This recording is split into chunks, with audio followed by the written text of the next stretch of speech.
సత్య టాక్స్కి స్వాగతం. నేను సిహెచ్వి సత్యనారాయణ.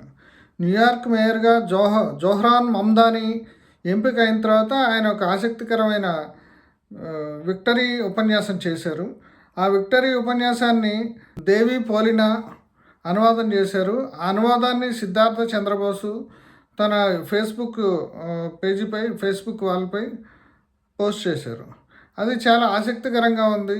అది చదివిన తర్వాత దాన్ని మీతో అందరితో పంచుకోవాలనే ఉద్దేశంతో ఆ ఉపన్యాసాన్ని నేను ఇక్కడ చదువుతున్నాను. ఉపన్యాసం ఇలా మొదలైంది. ఈ సాయంత్రం మన నగరంపై సూర్యుడు అస్తమించిన యూజిన్ డెప్స్ అన్నట్లు మానవత్వానికి ఒక మంచి అరుణోదయం వస్తుందని నాకు కనిపిస్తుంది. ఎప్పటి నుంచో న్యూయార్క్లోని ధనవంతులు, వారితో సంబంధాలు ఉన్నవారు ఇక్కడ కార్మికులకు ఇలా చెబుతూనే ఉన్నారు. అధికారం మీ చేతుల్లో ఉండదని, గోదాములో పెట్టెలు మోసి నీలి మచ్చలు పడ్డ వేళ్ళు, డెలివరీ సైకిల్ హ్యాండిల్స్ వల్ల గట్టిగా మారిన అరచేతులు, కిచెన్లో కాలిన గాయాలు ఉన్న ముడివేళ్ళు, ఇలాంటి చేతులకు అధికారాన్ని పట్టుకునే అవకాశం ఎవరూ ఇక్కడ ఇవ్వలేదు. కానీ గత 12 నెలల్లో మీరు మరింత పెద్ద ఊహ కోసం చేయి చాచారు. ఈ రాత్రి ప్రతి అడ్డంకిని దాటుకుని మన చేతుల్లో భవిష్యత్తును పట్టుకున్నాం. నా మిత్రులారా, ఒక రాజకీయ వంశాన్ని మనం కూల్చేశాం. అండ్రూ కుమావో గారి వ్యక్తిగత జీవితానికి శుభాకాంక్షలు. కానీ ఈ రాత్రి ఆయన పేరును నేను చివరిసారిగా పలుకుతున్నాను.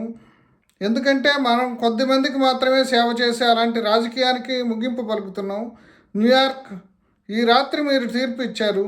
మార్పు కోసం తీర్పు, కొత్త రాజకీయ శకం కోసం తీర్పు, అందరికీ అందే ఒక నగరం కోసం తీర్పు, సేవ చేసే ప్రభుత్వానికి తీర్పు. జనవరి 1న నేను న్యూయార్క్ సిటీ మేయర్గా ప్రమాణ స్వీకారం చేస్తాను. అది మీ వల్లే. కాబట్టి ముందుగా మీ అందరికీ ధన్యవాదాలు. మెరుగైన భవిష్యత్తు అనే ఆశ గతంలో ముగిసిందని అనుకోకుండా నాతో నిలుచుకున్నందుకు రాబోయే తరానికి చెందిన న్యూయార్కర్లకు కూడా ధన్యవాదాలు. రాజకీయాల్లో అరుదుగా కనిపించే ఒక సరికొత్త నాయకత్వ శకానికి మీరు మార్గం చూపారు. మేము మీకోసం పోరాడతాము. ఎందుకంటే మేము మీలో ఒకళ్ళం. స్టెయిన్వేలో ఎలా చెప్తారో అలాగే అనామింకు వా అలైకుం అని నేను మీలో ఒకడిని, మీకోసమే ఉన్నాను. మన నగర రాజకీయాలు తరచూ మర్చిపోతూ వచ్చిన వారికి ధన్యవాదాలు. యమన్ బోడేగా యజమానులు, మెక్సికన్ అమ్మమ్మలు, సెనెగల్ టాక్సీ డ్రైవర్లు, ఉజ్బెక్ నర్సులు, ట్రినిడాడ్ వంటవారు మరియు ఇథియోపియన్ అత్తలు, అవును అత్తలు కూడా.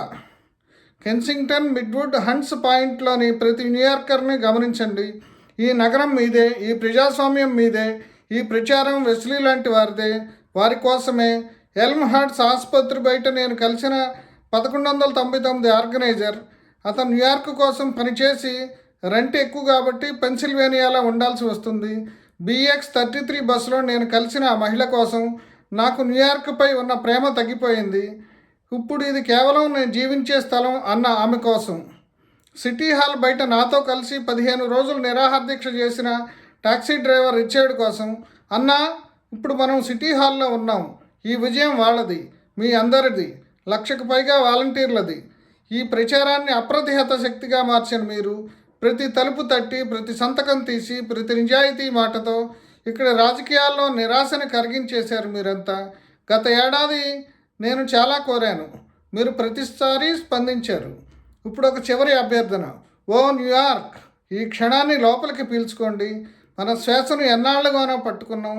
ఓటమి భయంతో ఆశలు విరిగినప్పుడు ఊపిరి అందని పరిస్థితుల్లో కూడా.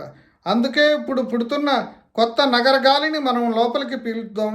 నా ప్రచార బృందానికి మీరు నమ్మారు, చరిత్ర సృష్టించారు. ఇప్పుడు మీరు నిద్రపోవచ్చు. అమ్మ, నాన్న, మీరు నన్ను ఇలా తీర్చిదిద్దారు. నా భార్య రమ, హైతి, ఈ క్షణానికైనా ప్రతి క్షణానికైనా నీతోనే ఉండాలని కోరుకుంటాను. నన్ను ఓటు చేసిన వారైనా చేయని వారైనా, నిరాశతో ఓటు వేయని వారైనా, మీ విశ్వాసానికి తగిన వాడినని నేను ప్రతిరోజు నిరూపిస్తాను. కొంతమంది ఈరోజు రాదనుకున్నారు. ప్రతి ఎన్నికల్లో మార్పు అసాధ్యం అనుకున్నారు. కానీ ఈ రాత్రి ఆ భయాలకు మనం సమాధానం ఇచ్చాము. ఆశ ఇంకా బతికే ఉంది. దాడుల తర్వాత కూడా వాలంటీర్గా నిలిచే వేలాది మంది దాన్ని నిరూపించారు.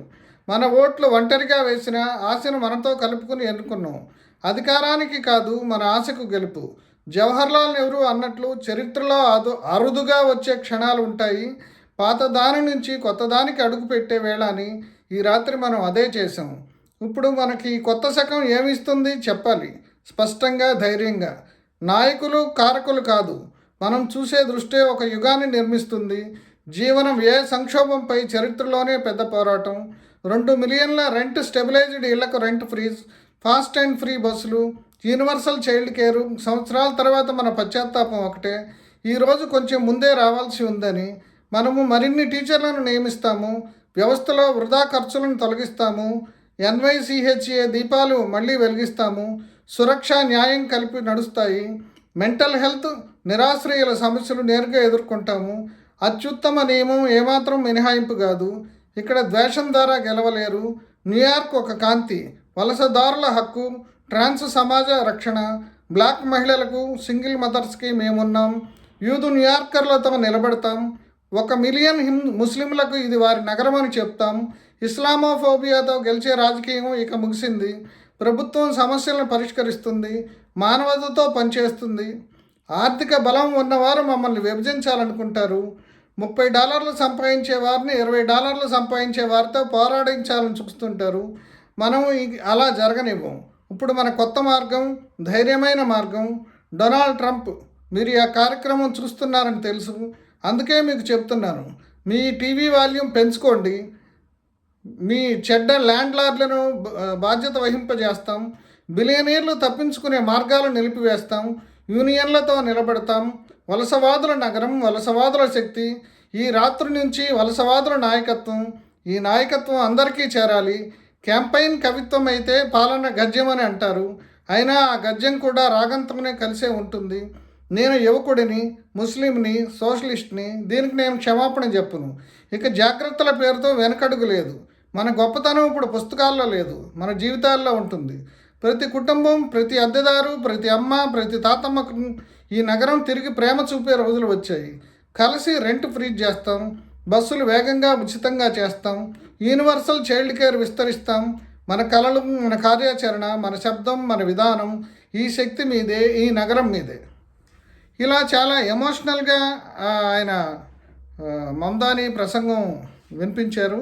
ఇది చాలా ఇన్స్పిరేషనల్గా ఉంది. ఆయన తన ప్రసంగంలో ఇక్కడ ఉన్న పేదలు లేదా రకరకాల వలసదారులు వీళ్ళందరి ఆత్మఘోషని వినిపించారు. అట్లాగే తాను ఈ ప్రచారం సందర్భంగా బస్సుల్లో లేదంటే రకరకాల వాడల్లో లేదంటే వీధుల్లో తిరిగిన తన అనుభవాలని దీంట్లో జమ చేశారు. అంతేకాకుండా కొత్త ఒక ఇన్స్పిరేషన్ని న్యూయార్క్ వాసులకి, న్యూయార్క్లో ఉన్న పేద జనానికి ఇవ్వడానికి ఆయన ప్రయత్నం చేశారు. ఈ ఎమోషను దాదాపుగా ఇప్పుడు జవహర్లాల్ నెహ్రూ ఇండియాకు స్వతంత్రం వచ్చిన సందర్భంగా చేసిన అర్ధరాత్రి ప్రసంగంతో, అర్ధరాత్రి స్వతంత్రం ప్రసంగంతో చాలామంది పోలుస్తున్నారు. ఆయన జవహర్లాల్ నెహ్రూని కూడా ఈ ప్రసంగంలో కోట్ చేశారు. మొత్తంగా అయితే ఇప్పుడు వీటన్నిటికీ ఖర్చుకి ఎక్కడి నుంచి నిధులు వస్తాయి? ఈ నగరాన్ని ఇంకా ఇప్పుడు మొత్తం పేదరికంలో ముంచుతాడు, ఈయన దివాళా తీస్తాడు అని కొంతమంది చాలామంది చెప్తున్నారు. అయితే వాళ్ళందరికీ ఆయన ఇప్పుడు తన కార్యాచరణతో ఇప్పుడు తనను తాను నిరూపించుకోవాల్సి ఉంది.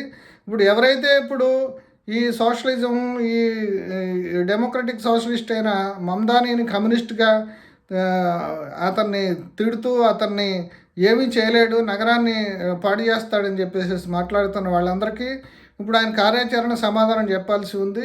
ఈ ప్రసంగంలోని ఇన్స్పిరేషన్ అనేది ఇప్పుడు మొత్తంగా కూడా ఒక న్యూయార్క్ నగరంలో పేదలకి, వలసదారులకి, ఆయన చెప్పినట్టు అక్కడున్న ముసలి వాళ్ళకి, అత్తలకి, వీళ్ళందరికీ కూడా ఒక ఆశాకిరణంలాగా మెరిసిందని చెప్పుకోవాలి.